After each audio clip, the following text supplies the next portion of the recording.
Shalom, salam berkat dari kami untuk pendengar sekalian. Saat ini pendengar akan diberkati dengan program Hari Ini Harinya Tuhan bagian yang ke-8. Sebuah program rohani tentang doktrin Alkitab yang menolong kita untuk semakin tertanam dalam kebenaran firman dan bertumbuh dalam kemuliaan. Bersama hambanya, Pendeta Gilbert Lumwendong, STH. Banyak orang merasa doktrin Alkitab sebagai sesuatu yang membingungkan. Tetapi tahukah saudara bahwa doktrin Alkitab intinya adalah memahami Alkitab dengan benar, dengan pemahaman yang sistematis, sehingga kita terus dapat tertanam di dalam kebenaran firman, sehingga kita terus bertumbuh di dalam kemuliaan Allah. Buka hati saudara sekalian untuk menerima berkat-berkat firman-Nya hari ini.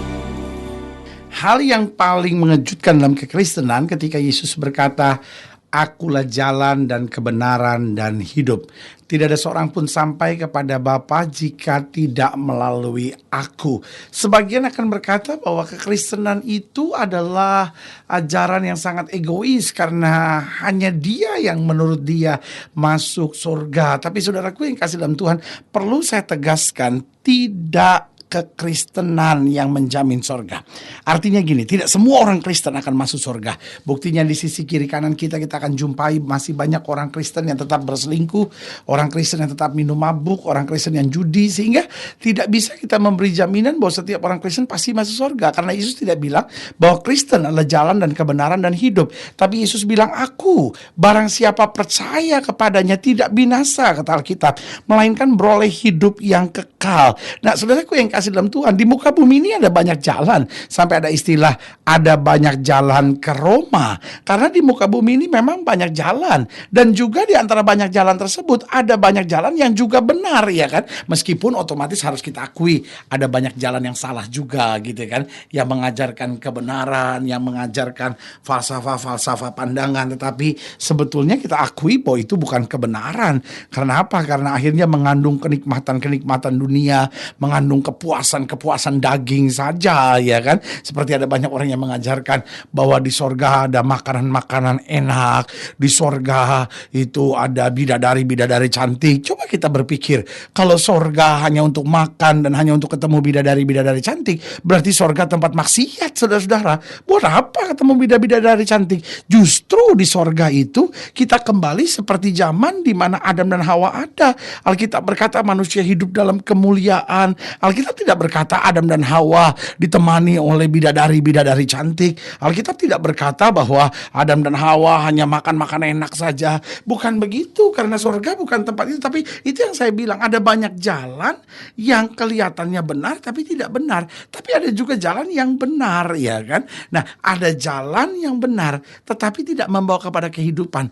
Yesuslah satu-satunya. Dia jalan, dia kebenaran, dan dia menjamin kehidupan bagi kita. Haleluya. Selamat datang dalam program kita Hari Ini Harinya Tuhan. Sebuah program rohani yang kembali mengingatkan kepada kita betapa pentingnya kita menjadikan firman Tuhan sebagai dasar keseharian hidup kita. Karena selama kita menjadikan firman Tuhan sebagai dasar keseharian hidup kita, langkah-langkah ke depan kita penuh dengan kepastian, kemenangan, berkat, mujizat, dan perkara-perkara yang besar. Haleluya. Dalam program ini kita sedang membahas tentang aku telah memiliki jalan kebenaran. Nah, saudaraku yang kasih dalam Tuhan, seharusnya inilah ungkapan setiap kita bahwa kita telah memiliki jalan kebenaran. Kenapa? Karena barang siapa yang percaya kepada Kristus, barang siapa yang hidup di dalam Kristus, dia telah memiliki jalan kebenaran yang akan menuntunnya pada keselamatan yang kekal. Haleluya. Nah, saudaraku yang kasih dalam Tuhan, pembahasan kita dalam program ini dalam membicarakan tentang jalan kebenaran, kita sama-sama mau lihat dari Mazmur 119 ayat 25 sampai ayat yang ke-32. Demikian firman Tuhan, Mazmur 119 ayat 25 sampai 32. Dikatakan demikian, "Jiwaku melekat kepada debu, hidupkanlah aku sesuai dengan firman-Mu. Jalan-jalan hidupku telah aku ceritakan, dan engkau menjawab aku. Ajarkanlah ketetapan-ketetapanmu kepadaku. Buatlah aku mengerti petunjuk titah-titahmu, supaya aku merenungkan perbuatan-perbuatanmu yang ajaib. Jiwaku menangis karena duka hati. Teguhkanlah aku sesuai dengan firman-Mu. Jauhkanlah jalan dusta daripadaku, dan karuniakanlah aku Taurat-Mu. Aku telah memilih jalan kebenaran, telah menempatkan hukum-hukum-Mu di hadapanku. Aku telah berpaut pada peringatan-peringatan-Mu. Ya Tuhan, janganlah membuat aku malu. Aku mengikuti petunjuk perintah-perintah-Mu, sebab Engkau melapangkan hatiku. Ayat yang ke-30 saya mau ulangi sekali lagi. Aku telah memilih jalan kebenaran, telah menempatkan hukum-hukum-Mu di hadapanku. Saudaraku yang kasih dalam Tuhan, pemazmur jelas menekankan, aku telah memilih jalan kebenaran. Dengan lain kata, pemazmur berkata, aku sekarang telah memiliki jalan kebenaran. Bukan hanya orang berbicara tentang jalan kebenaran. Dunia ini ada banyak orang yang berbicara tentang ini loh jalan kebenaran, ini loh jalan kebenaran. Tapi ketika kita menekankan dan berkata, betulkah itu pasti jalan kebenaran? Maka akan dikatakan, ya kita coba saja, kita berusaha saja, kita coba lakukan yang baik saja. Mudah-mudahan kita akan mencapai jalan kebenaran. Tetapi pemazmur berkata, aku telah memilih. Artinya apa? Aku sekarang telah memiliki jalan kebenaran itu. Nah, pertanyaannya, mengapa jalan kebenaran menjadi sesuatu yang selalu dikejar? Saudaraku yang kekasih dalam Tuhan, jalan kebenaran ini yang akan membawa kita pada kepastian. Saudaraku yang kasih dalam Tuhan, jalan kesenangan belum tentu membawa orang pada kepastian. Ada banyak orang yang hidupnya senang karena berlimpah harta, tetapi 10 tahun kemudian, 12 tahun kemudian, rumah tangganya hancur, anak-anaknya berantakan. Saudaraku yang kasih dalam Tuhan, apa artinya kesenangan kalau ujung-ujungnya kehancuran? Tetapi kebenaran akan selalu membawa kita pada kepastian. Tetapi harus kita mengerti bahwa jalan kebenaran bukan sesuatu yang mudah. Karena saya pelajari yang pertama bahwa jalan kebenaran selalu minoritas. Saya ulangi sekali, jalan kebenaran selalu minoritas. Mungkin saudara berkata, kenapa jalan kebenaran selalu minoritas? Jawaban saya sederhana, karena pada dasarnya manusia senang dibenarkan.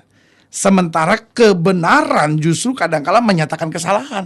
Manusia senangnya dibenarkan, tetapi justru jalan kebenaran justru menyatakan kesalahan manusia. Nah, saudaraku yang kasih dalam Tuhan, sehingga ada banyak orang melarikan diri dari jalan kebenaran. Banyak orang tertarik dengan jalan-jalan kenikmatan. Banyak orang tertarik dengan jalan-jalan kesukaan, tapi gak suka berada di jalan kebenaran. Karena di jalan kebenaran kita dikoreksi, di jalan kebenaran kita diproses, di jalan kebenaran kita dibentuk, di jalan kebenaran kita dijadikan layak di hadapan Tuhan. Karena itu hal-hal yang gak beres dalam hidup kita mulai diangkat, hal-hal yang gak beres dalam hidup kita mulai ditegur, hal-hal yang gak beres dalam hidup kita mulai dikoreksi. Nah, biasanya manusia gak nyaman dengan semuanya ini. Akhirnya tidak sedikit orang yang meninggalkan jalan kebenaran, merasa itu terlalu fanatik, merasa terlalu berat, terlalu sukar. Jalan kebenaran selalu minoritas, karena mayoritas selalu orang akan mencari jalan kenikmatan, jalan kesenangan. Tetapi sebagai hamba Allah, saya mau ingatkan, Alkitab bilang jalan kesenangan, jalan kenikmatan itu lebar, penuh sesak.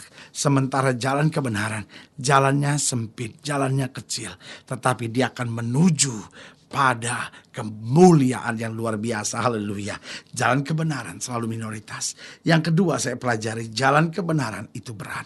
Kenapa? Karena Yesus mengajarkan, barang siapa mau ikut aku, ia harus memikul salib, sangkal diri, dan ikut aku. Berarti jalan kebenaran bukan jalan yang ringan.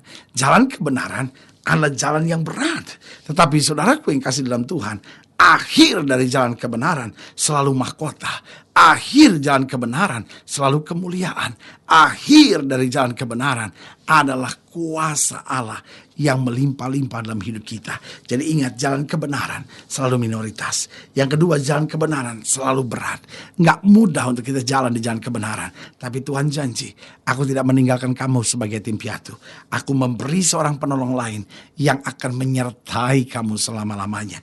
Berarti di jalan kebenaran kita akan mengalami banyak-banyak mujizat, banyak-banyak pengalaman indah. Meskipun berat, justru di situ kita diproses. Yang ketiga saya pelajari bahwa jalan kebenaran selalu perlu menyalibkan daging kita. Di dalam jalan kebenaran kita dituntut untuk menyalibkan daging kita. Sehingga Paulus berkata, aku hidup, namun bukan aku lagi yang hidup, tapi Kristus yang hidup di dalam aku. Sehingga Alkitab berkata, kita telah turut disalibkan bersama dengan Kristus. Apa yang disalibkan?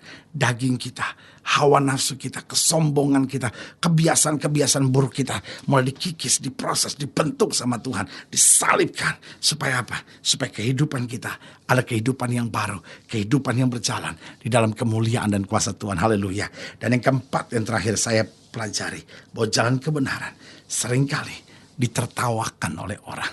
Orang-orang yang mau berjalan dalam jalan kebenaran seringkali ditertawakan, diejek, diolok-olok. Tapi sebagai hamba Allah, saya mau ingatkan buat saudara bahwa justru lewat itu semuanya kita akan menjadi saksi Tuhan. Justru orang-orang yang menertawakan, justru orang-orang yang mengejek, justru orang-orang yang mengolok, itu yang akan melihat kemuliaan Tuhan melalui hidup saudara. Karena itu Alkitab berkata, kita seperti seorang yang sedang ada di gelanggang pertandingan. Begitu banyak orang yang sedang memperhatikan kita. Makanya hidupmu harus benar. Kalau engkau sudah memilih jalan kebenaran, artinya engkau sudah memiliki jalan kebenaran itu. Jalani kehidupan dengan sungguh-sungguh. Jalani kehidupan dengan sukacita. Jalani kehidupan tanpa menyerah. Sekali kita bilang, Tuhan, aku memilih jalan kebenaran, maka kita harus tetap mendahulukan Tuhan. Dalam keluarga kadang-kadang kau akan menghadapi masalah. Di masa muda saudara, dalam keadaan pekerjaan, dalam keadaan ekonomi saudara, seringkali saudara harus berhadapan dengan masalah. Tapi sebagai hamba Allah, saya mau ingatkan buat saudara, sekali engkau memilih jalan kebenaran, jangan pernah kembali lagi. Karena engkau sudah mengambil jalan yang terbaik. Jalan terus bersama dengan Tuhan. Yang menyertai saudara Tuhan di atas segala Tuhan. Raja di atas segala raja. Yang tidak akan pernah mempermalukan saudara. Haleluya. Saudara gue yang kasih dalam Tuhan secara khusus, sekarang saya mau berdoa buat setiap saudara. Saudara-saudara yang sakit, saudara-saudara yang berbeban berat, saudara-saudara yang sedang menghadapi masa-masa yang sukar, atau saudara-saudara yang sedang bingung dengan jalan kebenaran. Mungkin saudara berkata, saya punya agama, buat apa saya percaya pada Yesus? Atau mungkin saudara berkata, saya Kristen bertahun-tahun, untuk apa lagi saya menerima Yesus sebagai Tuhan dan Juru Selamat? Lalu hari ini kau berkata, Tuhan, tapi betul, saya harus memilih jalan kebenaran. Karena selama ini saya gak memiliki jalan kebenaran. Saya hidup tanpa arah, saya hidup tanpa tujuan, saya hidup kosong. Lalu saudara ingin didoakan secara khusus. Atau mungkin saudara sakit, saudara berbeban berat, saudara boleh taruh tangan kanan saudara di dada. Dan kita akan berdoa, mari kita berdoa. Bapa, dalam nama Yesus, hamba doa buat yang sakit, hamba doa buat yang berbeban berat, hamba doa untuk setiap mereka sedang menghadapi masa-masa yang sukar. Karena hamba percaya bahwa bagi Allah tidak ada perkara yang mustahil. Bapa, hamba berdoa di dalam nama Yesus, Tuhan jamah kekuatan, anugerah, berkat yang berkelimpahan boleh terjadi. Sehingga kami semua akan memilih jalan kebenaran. Meskipun berat, meskipun minoritas, meskipun perlu menyalibkan daging, meskipun seringkali tertawakan orang. Tapi kami tahu Kristus andalan, kekuatan, sumber sukacita kami. Di dalam nama Yesus hamba juga doa buat yang sakit, Tuhan jamah sehingga kesembuhan boleh berlaku. Rumah tangga dipulihkan di dalam nama Yesus. Pengusaha, pedagang, karyawan diberkati dan hidup dalam kebenaran di dalam nama Yesus. Orang-orang muda boleh melihat mujizat dalam kehidupannya di dalam nama Yesus. Karena kami percaya orang yang berharap kepada Tuhan tidak pernah dipermalukannya. Di dalam nama Yesus kami berdoa. Haleluya. Amin. Saudara gue yang kasih dalam Tuhan, kita sudah berdoa. Ingat, Allah tidak pernah lalai menepati janjinya. Inilah saatnya buat kita untuk bangkit bersemangat, bersuka cita menghadapi segala perkara. Karena kita tahu Yesus hidup, Yesus berkuasa. Janji-janjinya ya dan amin dalam kehidupan kita. Haleluya. Doa saya menyertai saudara. Sampai berjumpa pada program berikut. Dan jangan lupa, jadikan hari ini harinya Tuhan.